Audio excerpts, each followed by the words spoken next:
So প্রিয় viewers, আবারও চলে আসলাম তোমাদের মাঝে গুরুত্বপূর্ণ একটি ভিডিও নিয়ে। আজকে মূলত আমরা আলোচনা করব ডব্লিউবিএসএসসি গ্রুপ ডি।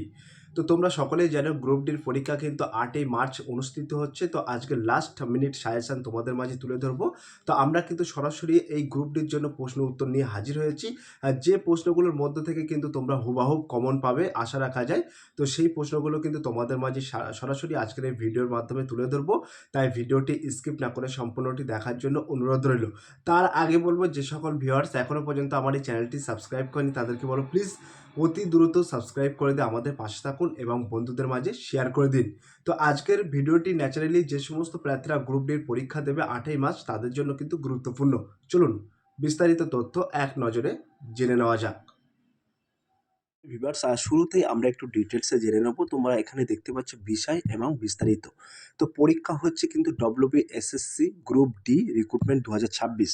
পরীক্ষার তারিখ 8ই মার্চ 2026, অর্থাৎ এই রবিবারে কিন্তু তোমাদের এই গ্রুপ ডির পরীক্ষাটি অনুষ্ঠিত হচ্ছে। তো মূলত আমরা যেটি এখানে আলোচনা করব, তোমরা দেখতে পাচ্ছ ফ্রি সাজেশন পিডিএফ। তো এখানে কিন্তু আমরা একটি ডেসক্রিপশন বক্সে লিঙ্ক দিয়ে দেবো, সেই লিঙ্কে ক্লিক করে কিন্তু তোমরা সরাসরি আজকের এই প্রশ্নগুলোর পিডিএফ আকারে তোমরা ডাউনলোড করে নিতে পারবে। তারপরে কি বলা হয়েছে, তারপরে এখানে দেখতে পাচ্ছ পরীক্ষার ধরন। পরীক্ষার ধরন হলো এমসিকিউ, ওএমআর 40 মার্কস, অর্থাৎ কোনো রকম কিন্তু নেগেটিভ মার্কিং নেই। এমসিকিউ টাইপ কিন্তু তোমাদের প্রশ্ন হবে, ঠিক আছে। তো সরাসরি আমরা অর্থাৎ এতে আমরা আলোচনা করব জেনারেল অ্যাওয়ারনেস, সাধারণ জ্ঞান, অর্থাৎ 50টি প্রশ্ন কিন্তু তোমাদের মাঝে তুলে ধরবো ইতিহাস এবং ভূগোল থেকে, ঠিক আছে। তো এইখানে আমরা 1 নম্বর প্রশ্নে কি লিখেছি অর্থাৎ কি উল্লেখ করেছি। তো 1 নম্বর প্রশ্নে তোমরা দেখতে পাচ্ছ আন্তর্জাতিক নারী দিবস অর্থাৎ ইন্টারন্যাশনাল উইমেন্স ডে কবে পালিত হয়। সঠিক উত্তর হয়ে যাবে 8ই মার্চ। তো 8ই মার্চ কিন্তু ইন্টারন্যাশনাল অর্থাৎ ওমেন ডে কিন্তু পালিত হয়। 2 নম্বর প্রশ্নে কি বলা হয়েছে, 2 নম্বর প্রশ্নে কিন্তু বলা হয়েছে অর্থশাস্ত্র এর রচয়িতাকে কৌটিল্য, ঠিক আছে। 3 নম্বর প্রশ্নে কি বলা হয়েছে, 3 নম্বর প্রশ্নে বলা হয়েছে ভারতের লৌহমানব কাকে বলা হয়, সর্দার বল্লভভাই প্যাটেল। 4 নম্বর প্রশ্নে কি বলা হয়েছে, 4 নম্বর প্রশ্নে এখানে কিন্তু সরাসরি উল্লেখ করা হয়েছে সীমান্ত গান্ধী নামে কে পরিচিত ছিলেন, খান আব্দুল গফ্ফার খান। তো আজকের এই ভিডিও থেকে অর্থাৎ আজকের এই প্রশ্ন থেকে কিন্তু তোমরা অবশ্যই কমন পাবে। তাই এই আজকের এই ভিডিওটি খুবই গুরুত্বপূর্ণ হতে চলেছে। তাই ভিডিওটি স্কিপ না করে সম্পূর্ণটি দেখার জন্য অনুরোধ রইল। 5 নম্বর প্রশ্নে কি বলা হয়েছে, 5 নম্বর প্রশ্নে বলা হয়েছে স্বাধীন ভারতের প্রথম গভর্নর জেনারেল কে ছিলেন। সঠিক উত্তর হয়ে যাবে লর্ড মাউন্টব্যাটেন। 6 নম্বর প্রশ্নে কি বলা হয়েছে পলাশির যুদ্ধ কত সালে হয়েছিল, 1957 সালে কিন্তু পলাশির যুদ্ধ হয়েছিল। 7 নম্বর প্রশ্নে কি বলা হয়েছে, 7 নম্বর প্রশ্নে বলা হয়েছে ভারতের দীর্ঘতম নদী কি, ভারতের দীর্ঘতম নদী হলো গঙ্গা। 8 নম্বর প্রশ্নে কি বলা হয়েছে, 8 নম্বর প্রশ্নে বলা হয়েছে পশ্চিমবঙ্গের সর্বোচ্চ শৃঙ্গ কোনটি, সান্দাকূপের উচ্চতা হচ্ছে 3636 মিটার, মনে রাখবে। 9 নম্বর প্রশ্নে কি বলা হয়েছে ককট ক্রান্তি রেখা পশ্চিমবঙ্গের কয়টি জেলার উপর দিয়ে গেছে, 5টি জেলার উপর দিয়ে কিন্তু চলে গেছে, ঠিক আছে। যেমন পুরুলিয়া, বাঁকুড়া, পশ্চিম বর্ধমান এবং পূর্ব বর্ধমান, নদিয়া ইত্যাদি, ঠিক আছে। 10 নম্বর প্রশ্নে কি বলা হয়েছে, 10 নম্বর প্রশ্নে বলা হয়েছে ইনসিনারেশন পদ্ধতিতে বর্জ্য নিষ্কাশনের মূল ভিত্তি কী, এটা কিন্তু উচ্চ তাপমাত্রায় দাহন, ঠিক আছে। 11 নম্বর প্রশ্নে বলা হয়েছে ল্যান্ডফিল থেকে মূলত কোন গ্রিনহাউস গ্যাস নির্গত হয়, এটা সঠিক উত্তর হয়ে যাবে মিথেন, ঠিক আছে। 12 নম্বর প্রশ্নে কি বলা হয়েছে পানীয় জলের অতিরিক্ত আর্সেনিক দূষণের ফলে কোন রোগটি হয়, সঠিক উত্তর হয়ে যাবে ব্ল্যাক ফুট ডিজিজ। 13 নম্বর প্রশ্নে কি বলা হয়েছে ভারতের সর্বোচ্চ অসামরিক সম্মান অর্থাৎ হাইয়েস্ট সিভিলিয়ান অ্যাওয়ার্ড কোনটি, সঠিক উত্তর হয়ে যাবে ভারতরত্ন, ঠিক আছে। তো তোমরা অবশ্যই কমেন্ট পাবে দেখবে। 14 নম্বর প্রশ্নে কি বলা হয়েছে, 14 নম্বর প্রশ্নে বলা হয়েছে ম্যাকমোহন লাইন কোন দুটি দেশের সীমানাকে নির্দেশ করে, ভারত ও চীন। মনে রাখবেন ভারত ও পাকিস্তানের মধ্যে রয়েছে র্যাডক্লিফ লাইন, ঠিক আছে।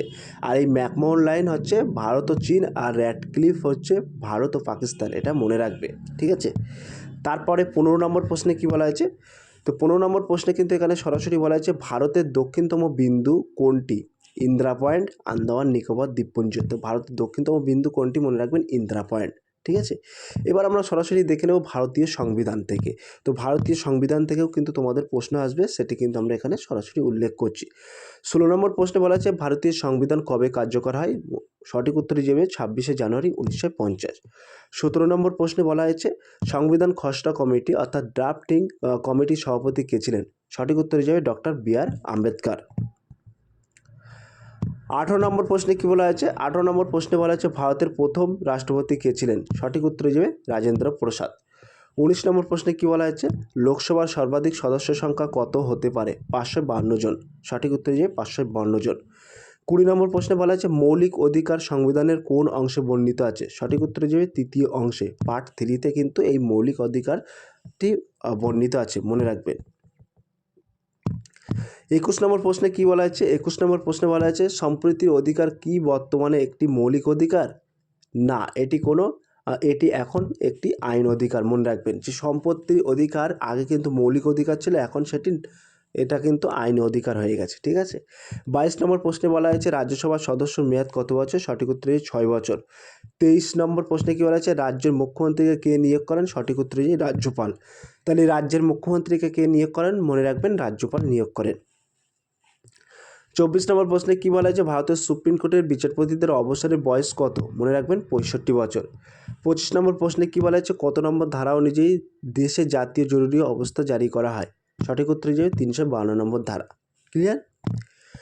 এইবার আমরা সরাসরি দেখে নেব পশ্চিমবঙ্গের সংস্কৃতি ও ভারতের ক্রিয়া, ঠিক আছে। তো এখানে দেখতে পাচ্ছ 26 নম্বর প্রশ্ন আমরা উল্লেখ করেছি গীতাঞ্জলি কাব্যগ্রন্থের জন্য রবীন্দ্রনাথ ঠাকুর কত সালে নোবেল পান? ভেরি ভেরি মোস্ট ইম্পর্টেন্ট প্রশ্ন। 1913 সালে কিন্তু নোবেল পেয়েছিলেন গীতাঞ্জলি কাব্যগ্রন্থের জন্য, ঠিক আছে। 27 নম্বর প্রশ্নে কী বলা হয়েছে? 27 নম্বর প্রশ্নে বলা হয়েছে অরণ্যর অধিকার কার লেখা? এটা সঠিক উত্তর যে মহাশ্বেতা দেবী। 28 নম্বর প্রশ্নে কী লেখা আছে? তো 28 নম্বর প্রশ্নে কিন্তু সরাসরি বলা হয়েছে স্বামী বিবেকানন্দ কত সালে শিকাগো ধর্ম মহাসম্মেলনের বক্তৃত্ব দেন? সঠিক উত্তর হিসেবে 1893 সালে। 29 নম্বর প্রশ্নে কী বলা হয়েছে বর্তমান ভারত গ্রন্থটি কার রচনা? সঠিক উত্তর হিসেবে স্বামী বিবেকানন্দ। 30 নম্বর প্রশ্নে কী বলা হয়েছে? 30 নম্বর প্রশ্নে কিন্তু বলা হয়েছে বিদ্রোহী কবিতাটি কার লেখা? সঠিক উত্তর হিসেবে কাজী নজরুল ইসলাম। 31 নম্বর প্রশ্নে বলা হয়েছে পশ্চিমবঙ্গের বিখ্যাত ছৌ নাচ কোনটি? তো এটা সঠিক উত্তর হিসেবে পুরুলিয়া। তো পশ্চিমবঙ্গের বিখ্যাত ছৌ নাচ কোন জেলার ঐতিহ্য? মনে রাখবেন পুরুলিয়ার ঐতিহ্য। 32 নম্বর প্রশ্নে বলা আছে শান্তিনিকেতন পৌষ মেলা কোন জেলায় অনুষ্ঠিত হয়? বীরভূম। সঠিক উত্তর বীরভূম। 33 নম্বর প্রশ্নে কী বলা হয়েছে ডুরান্ড কাপ কোন খেলার সঙ্গে যুক্ত? একেবারে সঠিক উত্তর ফুটবলের সাথে যুক্ত। এটি কিন্তু ভারতের প্রাচীনতম ফুটবল টুর্নামেন্ট, ঠিক আছে। এই যে ডুরান্ড কাপটা হয় এটা কিন্তু একদম ভারতবর্ষের প্রাচীনতম টুর্নামেন্ট, মনে রাখবেন। 34 নম্বর প্রশ্নে বলা হয়েছে নীরজ চোপড়া কোন খেলার সঙ্গে যুক্ত? Javelin throw. এই প্রশ্নটা কিন্তু গ্রুপ সিতে এসেছে, এবার মনে রাখবেন। 35 নম্বর প্রশ্নে কী বলা হয়েছে সতীদাহ প্রথা কে এবং কত সালে রোধ করেন? মনে রাখবেন লর্ড উইলিয়াম বেন্টিং 1892 সালে রাজা রামমোহন রায় সহযোগিতায় কিন্তু এটা রদ করেন, মনে রাখবেন। 36 নম্বর প্রশ্নে কী বলা হয়েছে? তো 36 নম্বর প্রশ্নে বলা হয়েছে লিটলস মাস্টার নামে কে পরিচিত? সুনীল গাভাস্কার। এই প্রশ্নটা কিন্তু গ্রুপ সিতে এসেছে এবার, ঠিক আছে। 37 নম্বর প্রশ্নে কী বলা হয়েছে মোহনবাগান ক্লাব কত সালে ব্রিটিশদের হারিয়ে আইএসএফ শিল্ড জিতেছিল? এটা সঠিক উত্তর 1911 সালে। 38 নম্বর প্রশ্নে কী বলা হয়েছে পিভি সিন্ধু কোন খেলার সঙ্গে যুক্ত? সঠিক উত্তর ব্যাডমিন্টন। 39 নম্বর প্রশ্নে কী বলা হয়েছে? তো 39 নম্বর প্রশ্নে কিন্তু বলা হয়েছে 2022 সালে ফিফা বিশ্বকাপ কোন দেশ অনুষ্ঠিত হয়েছিল? মনে রাখবেন কাতারে কিন্তু এই ফিফা বিশ্বকাপটা অনুষ্ঠিত হয়েছিল। 40 নম্বর প্রশ্নে বলা হয়েছে ইডেন গার্ডেন্স স্টেডিয়াম কোথায় অবস্থিত? মনে রাখবেন কলকাতা। 41 নম্বর প্রশ্নে কী বলা হয়েছে? 41 নম্বর প্রশ্নে বলা হয়েছে ক্রিকেটে পিচের দৈর্ঘ্য সাধারণত কত হয়ে থাকে? 22 গজ বা 20.12 মিটার, মনে রাখবেন। 42 নম্বর প্রশ্নে কী বলা হয়েছে? 42 নম্বর প্রশ্নে কিন্তু সরাসরি এখানে উল্লেখ করা হয়েছে, বলা হয়েছে ভারতের জাতীয় ক্রীড়া দিবস অর্থাৎ ন্যাশনাল স্পোর্টস ডে কবে পালিত হয়? এটি পালিত হয় 19 আগস্ট হকির জাদুকর ধ্যানচাঁদ জন্মদিনের উপলক্ষে, ঠিক আছে। তো এই ভারতের যে জাতীয় ক্রীড়া দিবস এটা কার উপলক্ষে অর্থাৎ জন্ম উপলক্ষে তোমাদের এটা পালন করা হয়? মনে রাখবে হকির জাদুকর ধ্যানচাঁদের জন্মদিন উপলক্ষে। আর এই ডেটা পালন করা হয় 29 আগস্ট, ঠিক আছে। 43 নম্বর প্রশ্নে কী বলা হচ্ছে? তো 43 নম্বর প্রশ্নে এখানে কিন্তু উল্লেখ করা আছে, বলা হচ্ছে কবাডি খেলায় মাঠে প্রতি দলে কতজন করে খেলোয়াড় থাকে? মনে রাখবেন 7 জন করে প্রতি একটি করে কবাডি খেলায় কিন্তু তোমাদের প্লেয়ার থাকে। 44 নম্বর বলা হয়েছে বাটারফ্লাই স্ট্রোক শব্দটি কোন খেলার সঙ্গে যুক্ত? এটা মনে রাখবেন সাঁতার অর্থাৎ সুইমিংয়ের সাথে যুক্ত। 45 নম্বর প্রশ্নে এখানে কিন্তু সরাসরি বলা হয়েছে ডেভিস কাপ কোন খেলার সঙ্গে যুক্ত? এটা সঠিক উত্তর লন টেনিস, ঠিক আছে। 46 নম্বর প্রশ্নে কী বলা হয়েছে ভারতের প্রথম দাবা গ্র্যান্ডমাস্টার কে ছিলেন? বিশ্বনাথ আনন্দ। খুবই গুরুত্বপূর্ণ প্রশ্ন কিন্তু এটি। 47 নম্বর প্রশ্নে কী বলা হয়েছে? তো 47 নম্বর প্রশ্নে কিন্তু বলা হয়েছে সন্তোষ ট্রফি এবং রোবাস কাপ কোন খেলার সঙ্গে যুক্ত? এই দুটি কাপই কিন্তু ফুটবলের সাথে যুক্ত, মনে রাখবেন। 48 নম্বর প্রশ্নে কী বলা হয়েছে? তো 48 নম্বর প্রশ্নে কিন্তু বলা হয়েছে স্বাধীন ভারতের প্রথম খেলোয়াড় হিসেবে কে ব্যক্তিত্ব অলিম্পিক পদক জিতেছিলেন? কেডি যাদব 1952 সালে কুস্তিতে ব্রোঞ্জ পেয়েছিলেন, এটা মনে রাখবেন।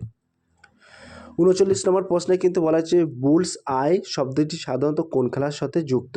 এই বুলস আই শব্দটি খেলার সাথে যুক্ত কিন্তু শুটিং খেলার সাথে যুক্ত বা তীরন্দাজি যেটাকে বলা হয়, ঠিক আছে। 50 নম্বর প্রশ্নে কিন্তু বলা হচ্ছে রঞ্জি ট্রফি ও দলিত ট্রফি কোন খেলার সাথে যুক্ত? এটা কিন্তু ক্রিকেটের সাথে যুক্ত। তো এই 50টি প্রশ্ন কিন্তু তোমাদের জিকে সরাসরি তুলে ধরলাম, ঠিক আছে। এবার আমরা সরাসরি তুলে ধরবো এর থেকে এই 50টির মধ্যে তোমরা কমেন্ট পাবেন একদম সরাসরি 10টা থেকে 12টা তোমরা কমন প্রশ্ন পাবে। এবার পার্ট বিতে আমরা উল্লেখ করেছি এখানে লজিক্যাল রিজনিং, যেটি যুক্তিতর্ক 25টি প্যাটার্ন ভিত্তিক প্রশ্ন আমরা সরাসরি এখানে তুলে ধরেছি। তো এখানে কিন্তু রিজনিংয়ের ক্ষেত্রে হুবহু 50টি প্রশ্ন মুখস্থ করার চেয়ে প্যাটার্ন বোঝা জরুরি, তাই এখানে বাছাই করা 25টি প্রশ্ন দেওয়া হলো, ঠিক আছে। তো এখানে 25টি প্রশ্ন তোমাদের সরাসরি এখানে উপলব্ধ করেছি। তো অড অ্যান্ড আউট অর্থাৎ বেমানান শব্দটি খুঁজুন। এই বেমানান থেকে তোমাদের অবশ্যই 3-4টি প্রশ্ন থাকে। তো 51 নম্বর প্রশ্নে আমরা সঠিক উত্তর এখানে আমরা উল্লেখ করেছি সঠিক প্রশ্নটি চোখ কান ত্বক যকৃৎ। তো একেবারে সঠিক উত্তর হিসেবে যকৃৎ, ঠিক আছে। কারণ বাক্যগুলি কিন্তু পঞ্চেন্দ্রিয়, ঠিক আছে, তার ক্ষেত্রে পঞ্চেন্দ্রিয়র ক্ষেত্রে একেবারে সঠিক উত্তর হিসেবে যকৃৎ, ঠিক আছে। 52 নম্বর প্রশ্নে আমরা সরাসরি এখানে উল্লেখ করেছি আলু পেঁয়াজ গাজর টমেটো। তো তোমাদের প্রশ্ন থাকবে আলু ইস্টু পেঁয়াজ, পেঁয়াজ ইস্টু গাজর, গাজর ইস্টু টমেটো। এখানে তোমাদের বেমানান শব্দটি খুঁজে বার করতে হবে। তো সঠিক উত্তর হয়ে যাবে টমেটো, কারণ এটি মাটির উপরে হয়, বাকিগুলো কিন্তু মাটির নিচে হয়, ঠিক আছে। তো আলু মাটির নিচে হয়, পেঁয়াজ মাটির নিচে হয়, গাজরে কিন্তু মাটির নিচে হয়, শুধু একমাত্র টমেটোটা কিন্তু মাটির উপরে হয়। তাই সঠিক উত্তর হয়ে যাবে টমেটো, ঠিক আছে। তারপরে 53 নম্বর প্রশ্নে তোমরা দেখতে পাচ্ছ 53 নম্বর প্রশ্নে কিন্তু আমরা উল্লেখ করেছি 8, 27, 64 = 100। তো উত্তর হয়ে যাবে 100, কারণ এটি বর্গ সংখ্যা, বাকিগুলো কিন্তু পূর্ণ ঘন বা কিউব, ঠিক আছে। 54 নম্বর প্রশ্নে এখানে সরাসরি বলা আছে লোহা ইস্টু রূপা, রূপা ইস্টু সোনা, সোনা ইস্টু পারদ। তো উত্তর হয়ে যাবে পারদ, কারণ এটি তরল ধাতু আর বাকিগুলো কিন্তু লোহাগুলো অন্যান্য, এটাগুলো ধাতু, ঠিক আছে, অন্য ধাতু। তো এখানে 55 নম্বর প্রশ্নে যেরকম বাঘ সিংহ চিতা গরু, তা এখানে সঠিক উত্তর হয়ে যাবে গরু, কারণ গরু এটি কিন্তু তৃণভোজী ও গৃহপালিত, বাকিগুলো কিন্তু মাংসাশী প্রাণী, ঠিক আছে। যেমন বাঘ মাংস খায়, সিংহ মাংস খায়, চিতা মাংস খায়, গরু কিন্তু গৃহপালিত পশু, ঠিক আছে, এটা তৃণভোজী। ওকে, এবার সিরিজ অ্যান্ড সিকোয়েন্স অর্থাৎ ক্রম নির্ণয়। তো এখানে ক্রম নির্ণয় থেকেও তোমাদের প্রশ্ন রাখা হয়েছে। তো এখানে তোমরা দেখতে পাচ্ছ 2, 4, 8, 6। তো উত্তর হয়ে যাবে 12, কারণ দ্বিগুণ হচ্ছে, সবকটা কিন্তু এখান থেকে দ্বিগুণ হচ্ছে, 2-এর পরে 4, 4-এর পরে 8, 8-এর পরে 16, ঠিক আছে। তো সঠিক উত্তর হয়ে যাবে 32, ঠিক আছে। তারপরে সরাসরি তোমরা দেখতে পাচ্ছ 57 নম্বর 1, 4, 9, 16। তো সঠিক উত্তর হয়ে যাবে কিন্তু 25, কারণ এগুলো পরপর সংখ্যার বর্গ, ঠিক আছে। 1-এর বর্গ, 4-এর বর্গ, বর্গ করতে করতে এই সঠিক উত্তর হয়ে যাবে 25। তো তোমরা ক্যালকুলেশন করলে কিন্তু সরাসরি পেয়ে যাবে। এখানে আমরা সরাসরি একটু তুলে ধরছি তোমাদের মাঝে ন্যূনতম ধারণাটা। তো ACEG, তো উত্তর হয়ে যাবে আই, কারণ মাঝে একটি অক্ষর বাদ যাচ্ছে, ঠিক আছে। তো তোমরা দেখো প্রত্যেকটা গ্যাপে কিন্তু একটি করে অক্ষর বাদ যাচ্ছে, ঠিক আছে। 59 নম্বরের প্রশ্ন কী বলা আছে 5, 10, 15, 20। তো উত্তর হয়ে যাবে কিন্তু 25, কারণ 5 করে বাড়ছে, 5-এর পরে 10, 10-এর পরে 15, 15-এর পরে 20, 20-এর পর তাহলে কত হবে, 20-এর পরে নিশ্চয়ই 25 হবে, তাই 25টি কিন্তু সঠিক উত্তর, ঠিক আছে। তারপরে বলা আছে 60 নম্বর প্রশ্নে বলা হয়েছে ZYXW। তো উত্তর হয়ে যাবে ভি, কারণ পিছন দিক থেকে আসছে। তো তোমরা দেখতে পাচ্ছ এখান থেকে কিন্তু ব্যাক ক্যালকুলেশন, ডব্লিউর পরে এক্স, এক্সের পরে ওয়াই, ওয়াইয়ের পরে জেড, তো ব্যাক ক্যালকুলেশন হচ্ছে। তো এখানে সঠিক উত্তর যে ভি, তো জেডের পরে কিন্তু নিশ্চয়ই ভি হবে, ক্লিয়ার। তারপরে ব্লাড রিলেশান, তো এই ব্লাড রিলেশান থেকে কিন্তু আমরা এখানে সরাসরি প্রশ্ন রেখেছি। তো ব্লাড রিলেশান থেকে খুব প্রশ্ন আসে, তোমরা সকলেই জানো। তো ব্লাড রিলেশন অর্থাৎ রক্তের সম্পর্ক। তো 61 নম্বরের প্রশ্নে আমরা রেখেছি র্যাম হলো শ্যামের দাদা, শ্যামের বাবা হলো শ্যামল, শ্যামলের র্যামের কে হন? তো সঠিক উত্তরে যে বাবা, এটা ক্যালকুলেশন করবে পেয়ে যাবে। 62 নম্বর প্রশ্নে কী বলা আছে? তো 62 নম্বর প্রশ্ন হলো এ হলো বি এর মা, সি হলো এ এর ভাই, সি বি এর কে হন? উত্তর হয়ে যাবে মামা। 63 নম্বর প্রশ্নে কী বলা আছে? একটি ছবির দিকে তাকিয়ে রাম বলল, উনি হলেন আমার বাবার একমাত্র ছেলের স্ত্রী। ছবি মহিলা রামের কে হন? সঠিক উত্তরে যাবে স্ত্রী। ঠিক আছে। 64 নম্বর প্রশ্নে কী বলা হয়েছে? 64 নম্বর প্রশ্নে কিন্তু এখানে বলা হয়েছে পি ও কিউ দুই ভাই, আর হলো পি এর ছেলে, আর কিউ এর কে হন? উত্তরে যাবে ভাইপো। এবং 65 নম্বর প্রশ্নে বলা হয়েছে তোমার মায়ের ভাইয়ের মেয়ে তোমার কে হয়? এটা হচ্ছে মামাতো বোন। ঠিক আছে। তারপরে ট্রু ফলস অর্থাৎ অ্যান্ড ম্যাচিং, সত্য মিথ্যা এবং সম্পর্ক, এটা কিন্তু এখান থেকে তোমাদের প্রশ্ন আসে। তো এখানে সরাসরি আমরা এখানে তুলে ধরেছি। সব পাখি উঠতে পারে, এটি কি সত্য? উত্তর হবে কিন্তু মিথ্যা, কারণ যেমন পেঙ্গুইন, উট পাখি উঠতে পারে না। ঠিক আছে। তো এখানে কিন্তু সত্য বা মিথ্যা সম্পর্কে এখানে আলোচনা করতে বলা হয়েছে। 67 নম্বর প্রশ্নে কী বলা আছে? তো 67 নম্বর প্রশ্নে এখানে বলা আছে সূর্য পূর্ব দিকে অস্ত যায়, এটি কি সত্য মিথ্যা? ঠিক আছে। সূর্য পূর্ব দিকে কখনো অস্ত যায় না, অস্ত যায় কোথায়? পশ্চিম দিকে। 68 নম্বর প্রশ্ন বলা আছে ডাক্তার স্টোথোস্কোপ, শিক্ষক ইস্টু কী হবে? তাহলে এটা হবে শিক্ষক ইস্টু চক ডাস্টার বোর্ড, যেটা থাকবে সেটা দিয়ে দেবে। 59 নম্বর প্রশ্নে কী বলা আছে? তাপ ইস্টু ক্যালোরি, তাহলে দূরত্ব ইস্টু কী হবে? দূরত্ব ইস্টু হবে মিটার বা কিলোমিটার। তাপ ইস্টু ক্যালোরি, তাহলে দূরত্ব ইস্টু কী হবে? দূরত্বকে কী বোঝায়? মিটার বা কিলোমিটার বোঝায়। ঠিক আছে। তারপরে 70 নম্বর প্রশ্নে কী বলা আছে? 70 নম্বর প্রশ্ন বলা আছে বই ইস্টু লাইব্রেরি, তাহলে ঔষধ ইস্টু কী হবে? ঔষধ ইস্টু তো নিশ্চয় ফার্মাসি বা ডিসপেন্সারি। বই সাধারণত লাইব্রেরিতে পেয়ে যাবে, তাহলে ওষুধ কোথায় পাবে? ফার্মাসি বা ডিসপেন্সারিতে পেয়ে যাবে। ঠিক আছে। তারপরে আমরা এখানে মিসিলিয়ান্স বিবিধ, এখানেও এটা রেখেছি, আমরা মেনশন করে দিয়েছি তোমাদের সুবিধার্থে, যাতে তোমরা কমন পাও সেটাই কিন্তু আমরা এখানে তুলে ধরছি। তো 71 নম্বর প্রশ্নে তোমরা দেখতে পাচ্ছ বি এর মান 2, ম্যাটের মান 34 হলে ক্যাটের মান কত? তো উত্তরে যাবে 24। ঠিক আছে। C equal to 3, A equal to 1 এবং টি ইকুয়াল টু 20, তো এইগুলো যোগ করলে কিন্তু 24 হয়ে যাবে। তো এই বি এর মান নিশ্চয়ই 2 এবং ম্যাটের মান 34। ঠিক আছে। এবার ক্যাটের মান কত হবে? তো C equal to 3, A equal to 1, T equal to 20, তো সঠিক উত্তরে যাবে 24। ঠিক আছে। তারপরে 72 নম্বর প্রশ্নে কী বলা আছে? তো 72 নম্বর প্রশ্ন বলা আছে আজ সোমবার হলে 15 দিন পর কী বার হবে? উত্তর হয়ে যাবে মঙ্গলবার। সরাসরি ক্যালকুলেশন করলে বুঝতে পাবে। তারপরে 73 নম্বরে বলা আছে একটি সারিতে গোবিন্দ সামনের দিক থেকে 10তম এবং পিছনের দিক থেকে 15তম স্থানে আছে, সারিতে মোট কতজন আছে? উত্তর হয়ে যাবে 10 + 1 - 24 জন। এরকম প্রশ্ন আসলে দুটো যোগ করে 1 মাইনাস করে দেবে। ঠিক আছে। সেটাই সঠিক উত্তর হয়ে যাবে। ক্লিয়ার?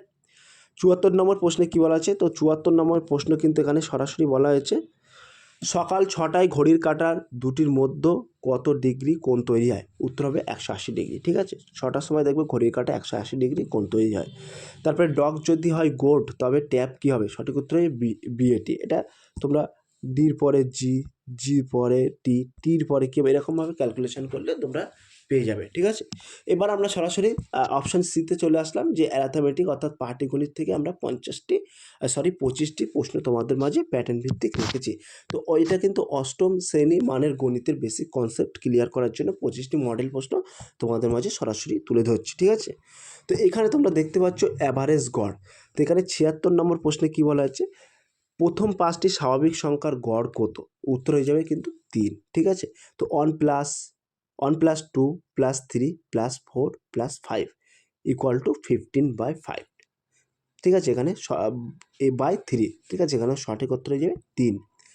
77 নম্বর প্রশ্নে কী বলা হয়েছে? তো 77 নম্বর প্রশ্নে কিন্তু এখানে সরাসরি বলা হয়েছে 4 জন ছাত্রের গড় বয়স 15 বছর, নতুন একজন শিক্ষক যুক্ত হলে গড় বয়স 16 বছর হয়, শিক্ষকের বয়স কত? উত্তর হয়ে যাবে কিন্তু একেবারে 20 বছর। কীভাবে হচ্ছে? 5 × 16 - 4 × 5 = 80 - 60, সঠিক উত্তর হয়ে যাবে 20। ঠিক আছে। 78 নম্বর প্রশ্নে কী বলা হয়েছে? তো 78 নম্বর প্রশ্নে কিন্তু এখানে সরাসরি বলা হয়েছে 3টি সংখ্যার গড় 10, প্রথম দুটি সংখ্যার গড় 8 হলে তৃতীয় সংখ্যাটি কত হবে? সঠিক উত্তর যাবে 14। সলিউশন হচ্ছে 30 - 16 = 14। একদম পাতি প্রশ্ন। ঠিক আছে। তারপরে বলা আছে 1 থেকে 9 পর্যন্ত বিজোড় সংখ্যাগুলোর গড় কত হবে? সঠিক উত্তর যাবে 5। ক্লিয়ার? তারপর 80 নম্বর প্রশ্নে কী বলা আছে? তো 80 নম্বর প্রশ্নে কিন্তু এখানে বলা হয়েছে 5069 এর গড় কত? উত্তরে যায় 5, কারণ সলিউশন যোগফল 20/4, ঠিক আছে। পার্সেন্টেজ অর্থাৎ শতকরার অঙ্ক থেকেও তোমাদের ম্যাথ থাকবে, তো এখানে কিন্তু আমরা সরাসরি উল্লেখ করেছি, তোমরা দেখতে পাচ্ছ একটি বইয়ের দাম 200 টাকা, 10% ছাড় দিলে বইটির দাম কত হবে? 180 টাকা। ক্যালকুলেশন করলে পেয়ে যাবে 10 দিয়ে, ঠিক আছে। তাহলে 82 নম্বর প্রশ্নে 50 টাকা 20% কত? সঠিক উত্তর হয়ে যাবে 10 টাকা। 83 নম্বর প্রশ্নে আমরা রেখেছি একটি সংখ্যার 25% যদি 40 হয় তবে সংখ্যা কতটা হবে? 160 হবে। তাহলে 84 নম্বরের প্রশ্নে কী বলা হয়েছে? মাধ্যমিক পরীক্ষায় একজন ছাত্র 700 এর মধ্যে 449 পেয়েছে, তার শতকরা নম্বর কত হবে? 70%, ঠিক আছে। 85 নম্বরে কী বলা হয়েছে? তো 85 নম্বরে বলা হয়েছে চিনির দাম 20% বৃদ্ধি পেলে খরচ একই রাখতে ব্যবহার কত শতাংশ কমাতে হবে? 16.67%। এবার এলসিএম এইচসিএল অর্থাৎ লসাগু গোসাগু থেকে আমরা এখানে প্রশ্ন রেখেছি। তো 86 নম্বরের প্রশ্নে কী বলা হয়েছে? দুটি সংখ্যার গুণফল 120 এবং তাদের গসাগু 2 হলে লসাগু কত হবে? সঠিক উত্তরে যে 60, ঠিক আছে। ক্যালকুলেশন করলে পেয়ে যাবে। 12, 15 এবং 20 এর লসাগু কত? 60। তো 87 নম্বর প্রশ্নে সঠিক কত যাবে? 60, ঠিক আছে। 88 নম্বর প্রশ্নে কী বলা হয়েছে? তো 88 নম্বর প্রশ্নে বলা আছে দুটি মৌলিক সংখ্যার গসাগু কত হয়? সঠিক উত্তর হিসেবে 1। এবং 98 নম্বর প্রশ্নে কী বলা আছে? কোনো ক্ষুদ্রতম সংখ্যাকে 6, 8, 12 দিয়ে ভাগ করলে প্রতিবার 2 ভাগশেষ থাকবে। সঠিক উত্তর হচ্ছে 26। লসাগু ও গসাগু 24+2, ঠিক আছে।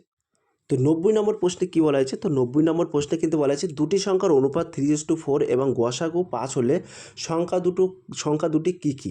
উত্তর হবে 15 এবং 20, ঠিক আছে। তো এবার আমরা সরাসরি দেখে নেব রেশিও ও প্রপোর্শন অর্থাৎ অনুপাত সমানুপাত। তো এখানে 91 নম্বর প্রশ্নে বলা হয়েছে A/B = 2:3 এবং B/C = 4:5 হলে A/B এবং C কত হবে? সঠিক উত্তর যাবে 8:12 এবং 12:15, ঠিক আছে। 92 নম্বর প্রশ্নে বলা আছে দুটি সংখ্যার অনুপাত 5:7 এবং তাদের পার্থক্য 10 হলে বড় সংখ্যাটি কত? উত্তরে যাবে 35, ঠিক আছে। এবং 93 নম্বর প্রশ্নে কী বলা আছে? তো 93 নম্বর প্রশ্নে কিন্তু বলা হয়েছে 10 টাকা এবং 50 পয়সার অনুপাত কত? এবং সঠিক উত্তর যাবে 20:1। 94 নম্বর প্রশ্নে বলা আছে 3, 4 এবং 6 এর চতুর্থ সমানুপাত কত? উত্তর হয়ে যাবে 8। 95 নম্বর প্রশ্নে কী বলা হয়েছে? 9 এবং 16 এর মধ্যে সমানুপাতিক কত? উত্তর হয়ে যাবে 12, ঠিক আছে। এবং এখানে সিম্পল ইন্টারেস্ট থেকে তোমাদের প্রশ্ন রাখা হয়েছে। তো এই সিম্পল ইন্টারেস্টে কী বলা হয়েছে? তো সিম্পল ইন্টারেস্টে বলা হয়েছে 96 নম্বর প্রশ্নে বলা আছে বার্ষিক 5% সরল সুদে 1000 টাকা 2 বছরের সুদ কত? সঠিক উত্তর আসবে 100 টাকা, ঠিক আছে। এটা পিটিআর করে তোমাদের করা যাবে, ঠিক আছে। 97 নম্বর প্রশ্নে কী বলা হয়েছে? তো 97 নম্বর প্রশ্নে কিন্তু বলা হয়েছে বার্ষিক কত সুদের হার কোনো আসল 10 বছর সুদে আসল দ্বিগুণ হবে? সঠিক উত্তর 10%। 98 নম্বর প্রশ্নে কী বলা হচ্ছে?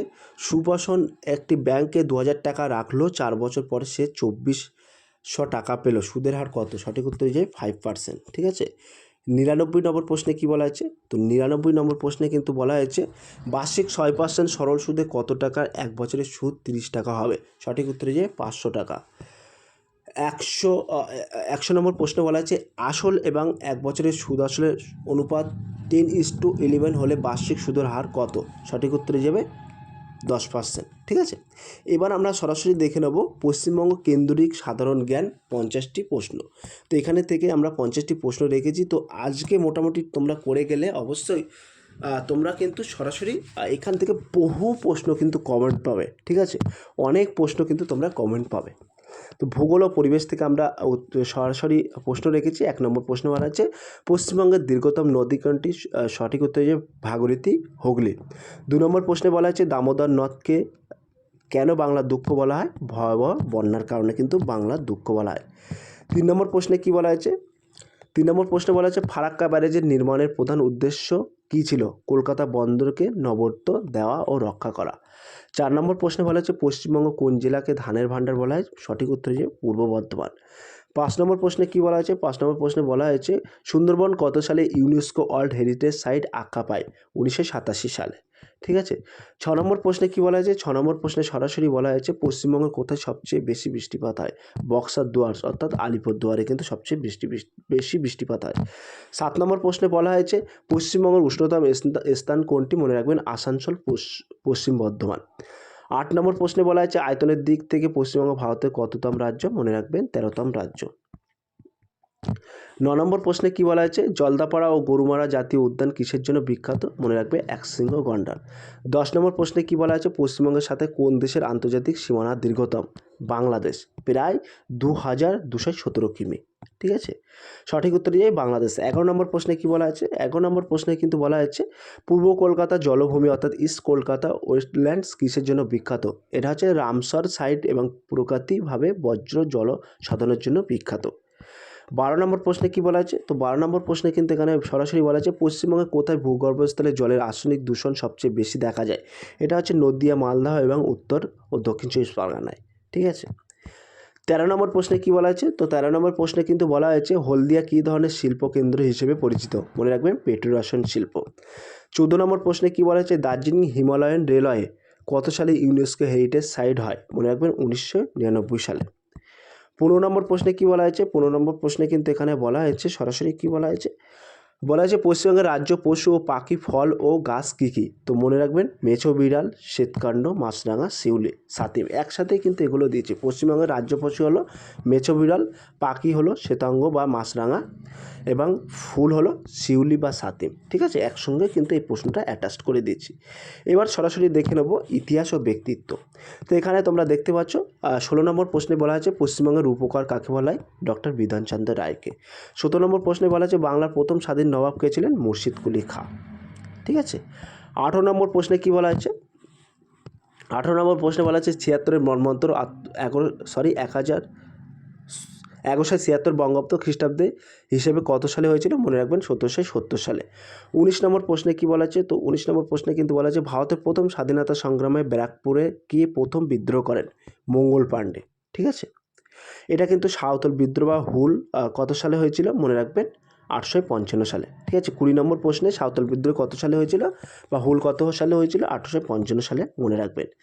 21 নম্বর প্রশ্নে কী বলা আছে? তো 21 নম্বর প্রশ্নে কিন্তু বলা আছে রামকৃষ্ণ মিশন কে এবং কত সালে প্রতিষ্ঠিত করেন? তো এটা প্রতিষ্ঠিত করেন স্বামী বিবেকানন্দ, এটা 1897 সালে।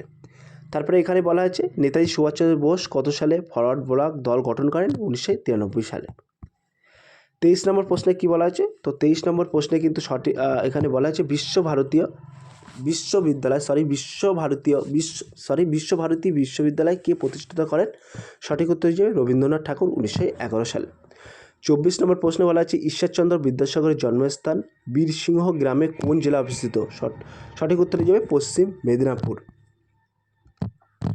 25 নম্বর প্রশ্নে কী বলা আছে? তো 25 নম্বর প্রশ্নে কিন্তু বলা হয়েছে তত্ত্ববোধিনী সভা কে প্রতিষ্ঠাতা করেন? মনে রাখবেন দেবেন্দ্রনাথ ঠাকুর।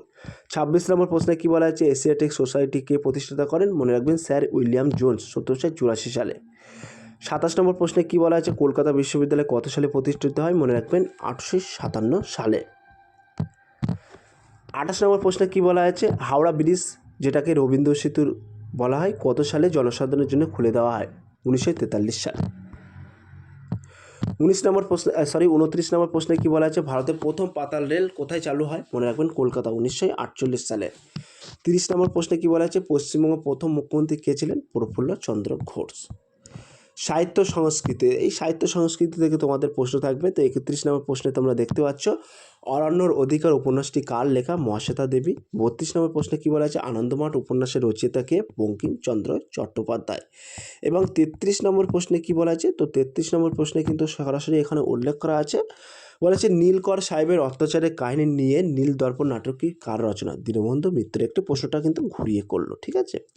তো স্বামী বিবেকানন্দর লেখা একটি বিখ্যাত বইয়ের নাম কি? বর্তমান ভারত।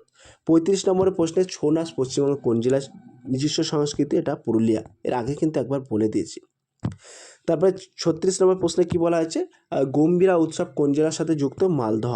37 নম্বর প্রশ্নে কী বলা আছে টুটুস উৎসব প্রধানত পশ্চিমবঙ্গের কোন অঞ্চলে পালিত হয়? মনে করবেন রাঢ় বাংলায় বা পুরুলিয়া বাঁকুড়াতে কিন্তু এটা পালিত হয়। ঠিক আছে। 38 নম্বর প্রশ্নে কী বলা আছে কলকাতার ন্যাশনাল লাইব্রেরি পূর্বে কী নামে পরিচিত ছিল? এটা কিন্তু ইম্পেরিয়াল লাইব্রেরি নামে পরিচিত ছিল। 39 নম্বর প্রশ্নে কী বলা হয়েছে? বাংলার ভাষা প্রকাশিত প্রথম সংবাদপত্রের নাম কী ছিল? সমাচার দর্পণ। 40 নম্বর প্রশ্নে কী বলা হয়েছে? 40 নম্বর প্রশ্নে কিন্তু সরাসরি বলা হয়েছে পথের পাঁচালী উপন্যাসের লেখককে? বিভূতিভূষণ বন্দ্যোপাধ্যায়। ঠিক আছে। সংবিধান ও অর্থনীতি থেকে কিন্তু তোমাদের প্রশ্ন আসবে, তো এখানে আমরা সরাসরি উল্লেখ করছি পশ্চিমবঙ্গের পঞ্চায়েত ব্যবস্থা কয়েকটি স্তরে বিভক্ত? এটা কিন্তু 3টি স্তরে বিভক্ত: গ্রাম পঞ্চায়েত, পঞ্চায়েত সমিতি এবং জেলা পরিষদ। ঠিক আছে।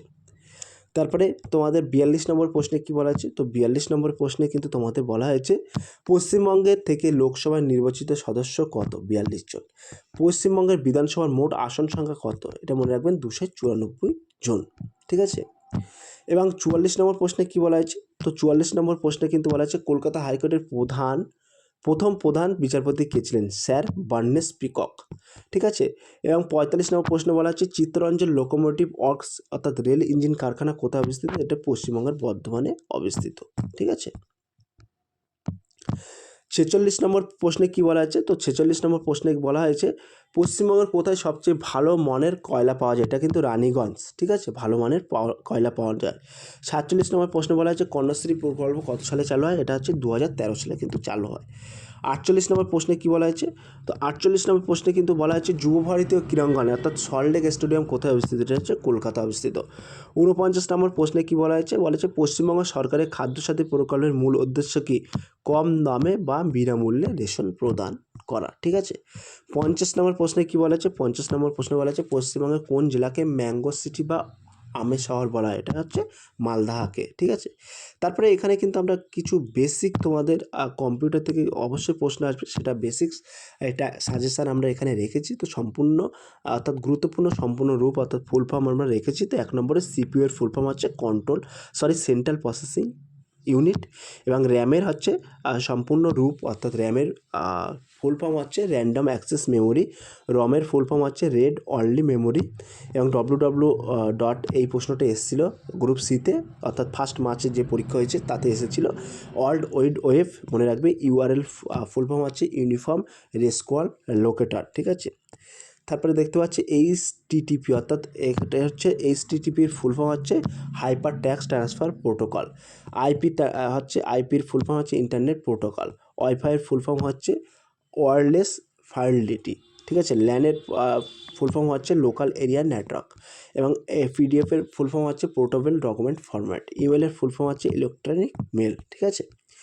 প্রয়োজনীয় কি শর্টকাট থেকে কিন্তু তোমাদের প্রশ্ন আসছে এবার, যেরকম CTRL থেকে প্রশ্ন এসেছিলো, তো এখানে CTRL-C হচ্ছে কোনো লেখার বা ফাইল কপি করা, এটা হচ্ছে কপি করতে।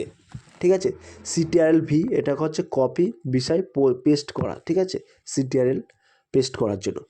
এবং তারপরে দেখতে পাচ্ছ CTRL-X, তো CTRL-X থেকে কি বলা হয়েছে? তো CTRL-X হচ্ছে কোনো লেখা বা ফাইল কাট করতে। ঠিক আছে। CTRL-A কী ব্যবহৃত হয়? পেজের সমস্ত লেখা বা ফাইল একসঙ্গে সিলেক্ট করতে। ঠিক আছে। CTRL-S থেকে কম্পিউটারে কোনো কিছু সেভ করার জন্য CTRL-S ব্যবহার করা হয়। ঠিক আছে। তারপরে CTRL-Z কী বলা আছে? বলেছে ভুল করে মুছে ফেলা কোনো কিছুর সঙ্গে আবার ফিরিয়ে আনতে বা আনবো। ঠিক আছে। এবার তোমাদেরকে বলে রাখি এখানে ইনপুট আউটপুট যেটা হার্ডওয়্যার ডিভাইস থেকে তোমাদের এখানে প্রশ্ন রাখা হয়েছে। তো ইনপুট ডিভাইস এখানে কিবোর্ড, মাউস, স্ক্যানার, মাইক্রোফোন যেগুলো সাহায্য করে কম্পিউটার তথ্যকে তাকে বলে ইনপুট ডিভাইস। ঠিক আছে। আউটপুট ডিভাইস কোনগুলোকে বলে? তো আউটপুট ডিভাইস কিন্তু এখানে বলা হয়েছে মনিটর, প্রিন্টার, স্পিকার, প্রজেক্ট যেগুলোকে সাহায্য করে কম্পিউটারে, সেগুলো হচ্ছে আউটপুট। এবং ইন্টারনেট সংযোগকারী এখানে কিন্তু তোমাদের বলা হয়েছে ইন্টারনেটের সঙ্গে কম্পিউটারে যুক্ত করতে মডেম বা রাডার প্রয়োজন হয়। ঠিক আছে। তো প্রিয় ভিউয়ার্স, এই ছিল আজকের ভেরি মোস্ট ইম্পর্টেন্ট ভিডিও। আশা রাখি এই ভিডিও থেকে এই প্রশ্নগুলোর মধ্যে অনেক প্রশ্ন তোমরা কমেন্ট পেয়ে যাবে 8 মার্চ, তাই ভিডিওটি স্কিপ না করে সম্পূর্ণটি দেখার জন্য অনুরোধ রইল। আর যদি ভিডিওটি ভালো লেগে থাকে প্লিজ লাইক, কমেন্ট এবং শেয়ার করে দিও, এবং কে কোথা থেকে তোমরা গ্রুপ ডির পরীক্ষা দিতে যাচ্ছ সেটা একটু উল্লেখ করে দিও। প্রিয় ভিউয়ার্স, এই ছিল আজকের ভেরি মোস্ট ইম্পর্টেন্ট ভিডিও। যদি ভিডিওটি ভালো লেগে থাকে প্লিজ লাইক, কমেন্ট এবং শেয়ার করে দিন বন্ধুদের মাঝে। ফিরে আসছে আগামী দিনে তোমাদের জন্য very most important topic video নিয়ে।